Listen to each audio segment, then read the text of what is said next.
कहानी की शुरुआत में हमें दो लड़कियों को दिखाया जाता है जिनका नाम हंटर और बेकी था। ये दोनों लड़कियां 2000 फीट ऊंचे एक टावर पर फंसी हुई थी। इनके फोन्स में नेटवर्क भी नहीं था, इसलिए वो दोनों किसी को कॉल करके मदद भी नहीं मांग सकती थी। इससे भी बुरी बात ये थी कि ये टावर एक रेगिस्तान के बीचों बीच था, इसलिए आसपास किसी का उन्हें देख पाना भी मुश्किल था। और तो और अगर इन दोनों में से कोई नींद लेने की कोशिश करती तो गिद्ध इनके पास आकर इनके मांस को खाने लगते। अब ये लड़कियां इस टावर पर कैसे फंसी और क्या ये इस टावर से बच पाईं या मारी गई, चलिए देखते हैं हमारी आज की इस कहानी में। तो कहानी की शुरुआत में बेकी अपने हस्बैंड डैन और अपनी सबसे अच्छी दोस्त हंटर के साथ माउंटेन क्लाइंबिंग कर रही थी। तभी डैन को एक छोटी सी केव दिखती है जिसमें वो अपनी ग्रिप बनाने के लिए उसमें हाथ डाल देता है, लेकिन अचानक ही उस केव में से एक पंछी बाहर निकलता है जिसकी वजह से डैन अपना बैलेंस खो देता है और नीचे गिरने लगता है, लेकिन सेफ्टी वायर से बंधा होने की वजह से वो बच जाता है। यहाँ पर डैन माउंटेन को पकड़ने की कोशिश करता है। हंटर और बेकी उसकी मदद करने के लिए उसके पास आ ही रही थी कि तभी डैन की सेफ्टी वायर टूट जाती है और वो नीचे गिरकर मर जाता है।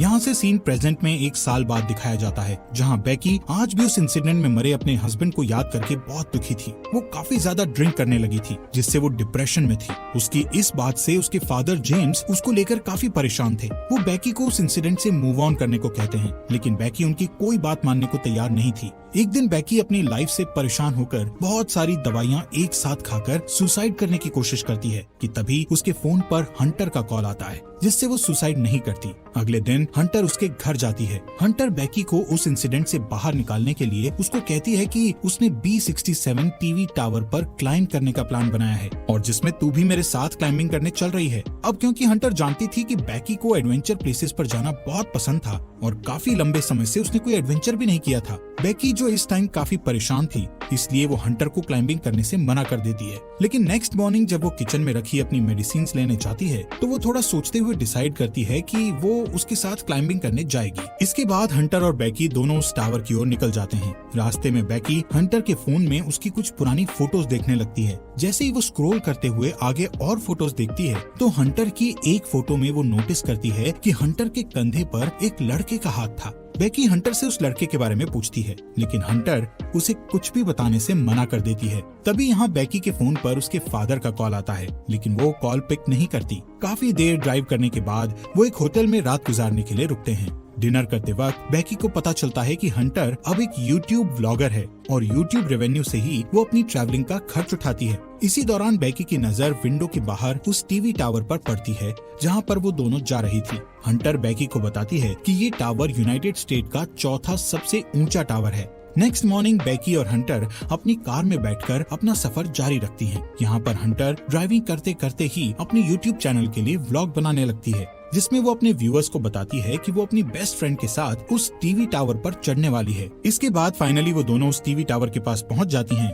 जहां उन्हें गेट पर एक डेंजर साइन के साथ ताला लगा हुआ मिलता है। यहाँ से वो दोनों गाड़ी को छोड़कर पैदल ही आगे जाने लगती हैं। रास्ते में उन्हें कुछ गिद्ध एक मरे हुए जानवर को खाते हुए दिखाई देते हैं। हंटर इस चीज को भी अपने व्लॉग में रिकॉर्ड कर लेती है और उस मरे हुए जानवर की फोटो क्लिक करके अपने इंस्टाग्राम अकाउंट पर पोस्ट कर देती है, जिस पर उसे बहुत जल्द ही काफी लाइक्स मिल गए थे। कुछ देर बाद वो टावर तक पहुंच जाते हैं। यहाँ पर हंटर अपना व्लॉग बनाना बंद कर देती है। वहीं बेकी टावर की ऊंचाई देखकर डरने लगती है और उसे लगता है कि वो ये नहीं कर पाएगी, क्योंकि डैन के साथ हुए इंसिडेंट के बाद उसने कभी इतनी ऊंचाई का सामना नहीं किया था। लेकिन हंटर उसे उसका डर दूर करने के लिए कहती है, जिसके बाद हंटर सेफ्टी रोप को उसकी कमर से बांधकर टावर के ऊपर चढ़ना शुरू कर देती है। ये पूरा टावर काफी पुराना हो चुका था, जिस पर बुरी तरह से जंग लगी हुई थी। इस टावर की सीढ़ियाँ हिल रही थी और नट बोल्ट भी काफी लूज हो चुके थे। यहाँ पर ये दोनों काफी ऊपर तक चढ़ चुकी थी कि तभी बेकी के हाथ से सीढ़ी का एक पुराना हिस्सा टूटकर नीचे गिर जाता है, जिससे बेकी थोड़ा डर जाती है, लेकिन वो हिम्मत करके फिर से उस टावर के ऊपर चढ़ने लगती है। ऐसे ही धीरे धीरे वो आधे टावर तक पहुंच जाती है,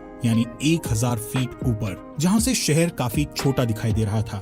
ये दोनों यहाँ पर कुछ देर आराम करती हैं और पानी पीने के बाद फिर से क्लाइंबिंग करने लगती हैं। थोड़ी देर बाद वो 1800 फीट ऊपर पहुँच चुकी थी और अब उन्हें सिर्फ 200 फीट ही ऊपर चढ़ना था। बेकी इतना ऊपर चढ़कर काफी डरने लगती है, क्योंकि वहाँ हवा बहुत तेज चल रही थी और सीढ़ियाँ भी काफी पुरानी होने की वजह से हिल रही थी। वो हंटर से कहती है कि अब उन्हें वापस नीचे जाना चाहिए, लेकिन हंटर उसे बोलती है कि अब इतनी ऊपर आकर उन्हें हार नहीं माननी चाहिए। जिसके बाद वो वापस से ऊपर चढ़ने लगती हैं। यहाँ से टावर के ऊपर चढ़ने का रास्ता काफी खतरनाक था। रास्ते में लगी कुछ डिस्क को हंटर ने काफी आसानी से पार कर लिया था और अब वो बेकी को भी उन्हें पार करने में मदद कर रही थी। अब जैसे जैसे वो ऊंचाई पर जा रही थी वैसे वैसे हवा का प्रेशर भी बढ़ता चला जा रहा था, जिससे बेकी और ज्यादा डर रही थी।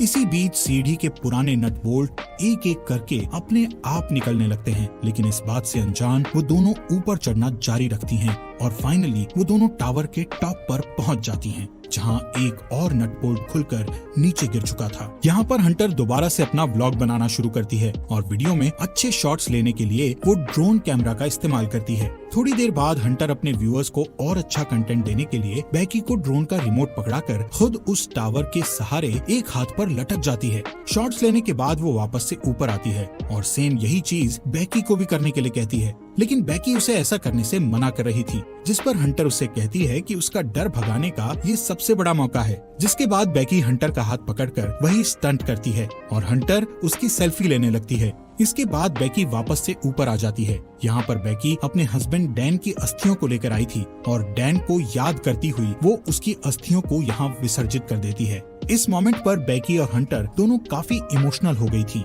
इसके बाद वो डिसाइड करते हैं कि अब उन्हें वापस जाना चाहिए, इसलिए वो अपने सेफ्टी वायर को खुद से कनेक्ट करती हैं और बेकी नीचे जाना शुरू कर देती है। लेकिन जैसे ही वो पहला कदम सीढ़ी पर रखती है तो सीढ़ी टूट जाती है और वो सीढ़ी के साथ साथ नीचे गिरने लगती है, लेकिन हंटर किसी तरह उसे पकड़कर वापस ऊपर खींच लेती है। यहाँ पर बेकी मौत के मुंह से बचकर आई थी, जिससे वो जोर जोर से डर के मारे रोने लगती है और अचानक दोनों हंसती हैं। नीचे देखने पर उन्हें पता चलता है कि अब उनके नीचे उतरने के लिए कोई सीढ़ी ही नहीं है। वो दोनों अपने अपने फोन को चेक करती है, लेकिन उनके फोन में कोई नेटवर्क नहीं था और उनका बैग भी नीचे टावर डिस्क पर गिर चुका था, जिसमें उनके खाने पीने का सामान था।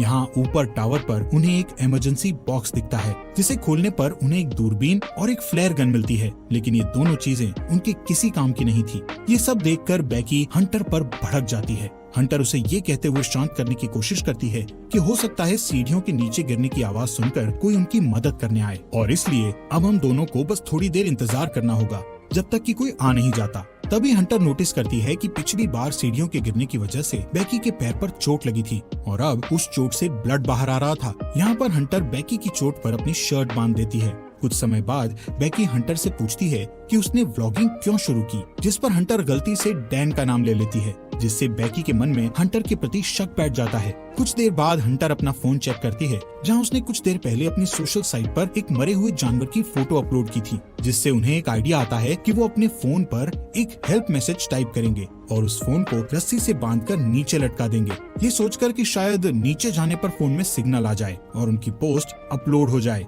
हालांकि उनकी ये कोशिश नाकामयाब हो जाती है। इसके बाद उन्हें लगता है कि जरूर जमीन पर तो नेटवर्क होगा ही, इसीलिए वो उस फोन को अपने जूते में डालकर उसके चारों ओर अपनी जुराबें फंसाकर जूते को नीचे गिरा देती हैं। यहाँ टावर पर अचानक बेकी का ध्यान हंटर के दूसरे पैर पर जाता है, जहाँ 143 का टैटू बना हुआ था, जिसे देखकर उसे याद आता है कि उसका हस्बैंड डैन हमेशा उसे आई लव यू कहने के लिए 143 कोड का इस्तेमाल करता था। लेकिन बेकी इस चीज को भी इग्नोर करके इस टावर से नीचे उतरने के लिए कोई और आइडिया सोचने लगती है।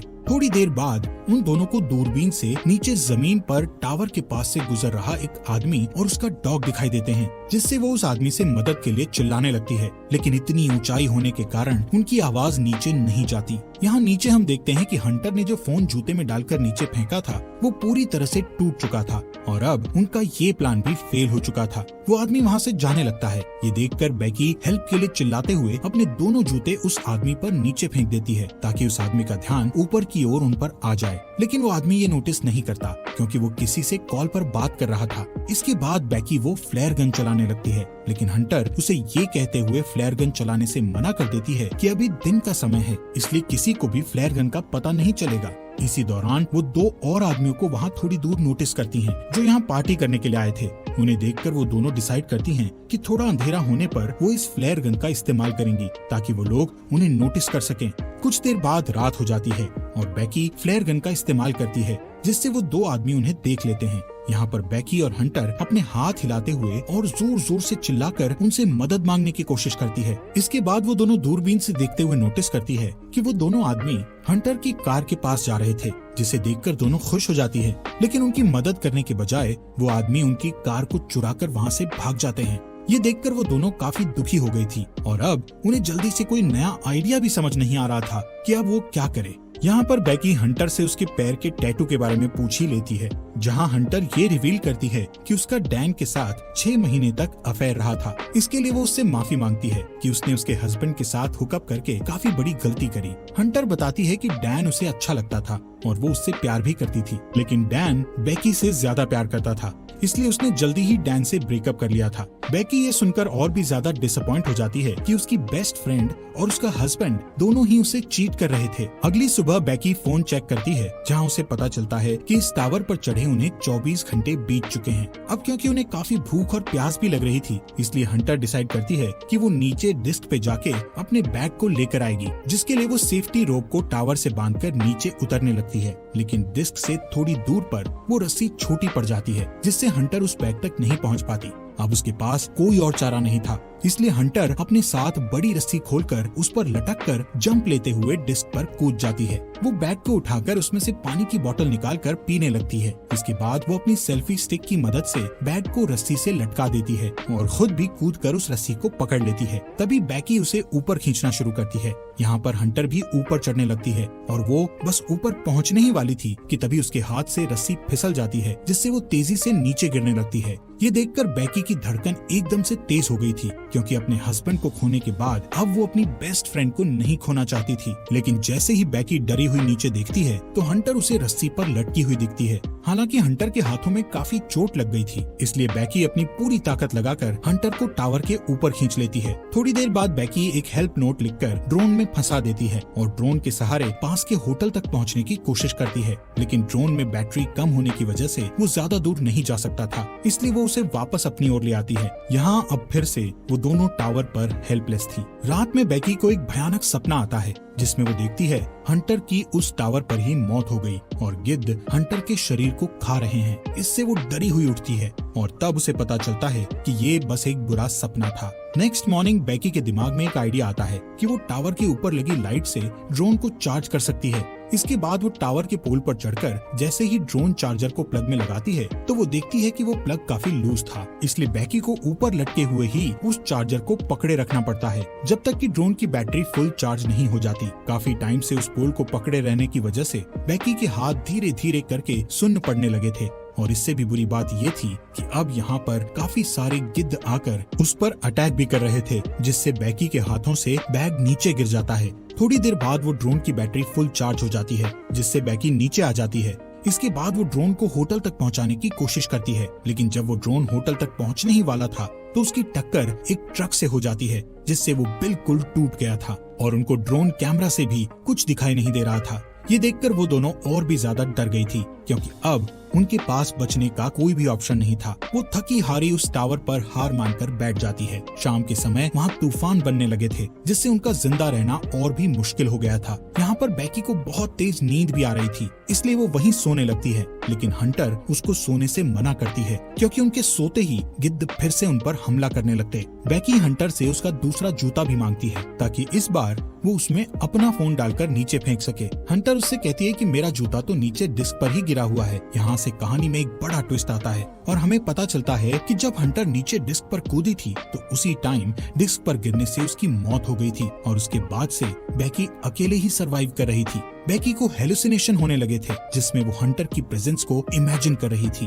रात में बेकी तूफान में सरवाइव करने के बाद अपने फादर के लिए एक वीडियो मैसेज रिकॉर्ड करती है, जिसमें वो बताती है कि वो वापस घर आना चाहती है। वहीं दूसरी ओर उसके फादर जेम्स भी उसको लेकर बहुत परेशान थे। अगले दिन जब बेकी इस टावर पर सोई हुई थी, तब एक गिद्ध आकर बेकी की चोट पर से उसका मांस खाने लगता है। लेकिन अब क्योंकि बेकी को काफी भूख लग रही थी, इसलिए वो उस गिद्ध को जोर से पकड़कर टावर के मेटल से उसे जान से मारकर खाने लगती है, जिससे उसमें थोड़ी जान आती है और वो रस्सी के सहारे नीचे डिस्क पर उतरती है, जहां हंटर की डेड बॉडी पड़ी थी। इसके बाद वो अपने डैड जेम्स को मैसेज करती है कि वो इस टावर पर फंसी हुई है और अपने फोन को हंटर के जूते में डाल देती है, लेकिन इस बार वो उस जूते को हंटर की डेड बॉडी में घुसाकर उसकी डेड बॉडी को नीचे फेंक देती है। इसके बाद रात में उसके फादर जेम्स को बेकी का मैसेज मिलता है और वो जल्दी से पुलिस को कॉल करके वहाँ टावर तक पहुँचता है। अब जैसे ही वो उस टावर तक पहुँचता है तो देखता है कि पुलिस एक डेड बॉडी को कवर कर रही थी। ये देखकर उसे लगता है कि ये उसकी बेटी बेकी की डेड बॉडी है जो जिंदा नहीं बच पाई। तभी उसे अपनी बेटी पुलिस की कार के पास दिखाई देती है, जिसके बाद वो दोनों एक दूसरे को गले लगाते हैं और इसी के साथ ये अमेजिंग मूवी यहीं पर खत्म हो जाती है। दोस्तों, हमारे फॉक्स एक्सप्लेनर हिंदी चैनल को सब्सक्राइब करना मत भूलना।